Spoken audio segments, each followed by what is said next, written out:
Le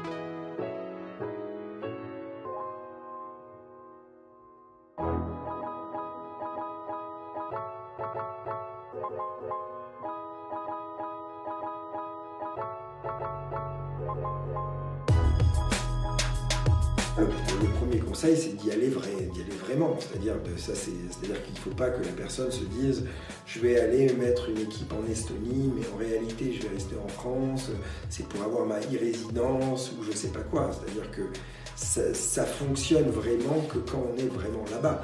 Quand on vit là-bas, qu'on a construit ses équipes, qu'on vit avec les équipes, etc. etc.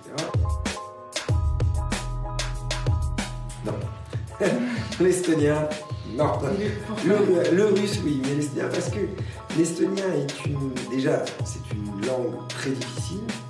En plus, qui se parle évidemment que en Estonie, c'est un tout petit pays, donc on se rend vite compte que ça ne va pas beaucoup nous servir. En plus, finalement, quasiment tout le monde parle anglais là-bas, puisque c'est une langue qui n'est pas internationale, donc ils sont eux-mêmes obligés de parler l'anglais. Et quand les mecs ne parlent pas anglais, ils parlent russe. Et donc, j'ai préféré commencer à apprendre le russe, j'ai commencé à mettre un peu au russe, plutôt qu'apprendre l'estonien. Voilà. Moi j'aurais appris le russe pendant ces années.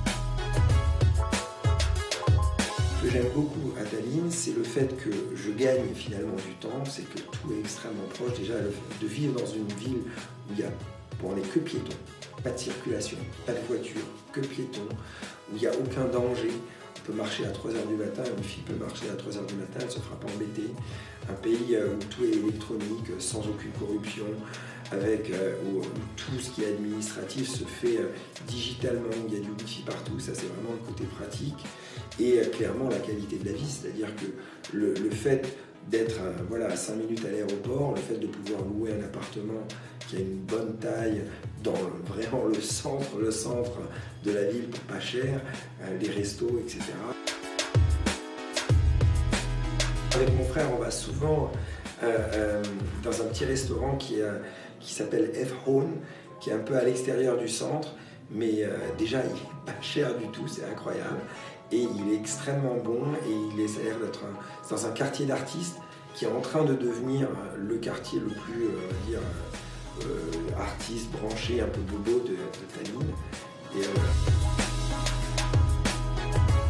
Quand l'été où il fait vraiment beau, on peut aller à la mer et on va se baigner. On peut faire des barbecues à la mer. Après, il y a les loisirs qu'on fait, qui sont des loisirs un peu à la russe. Tir à la Kalachnikov, genre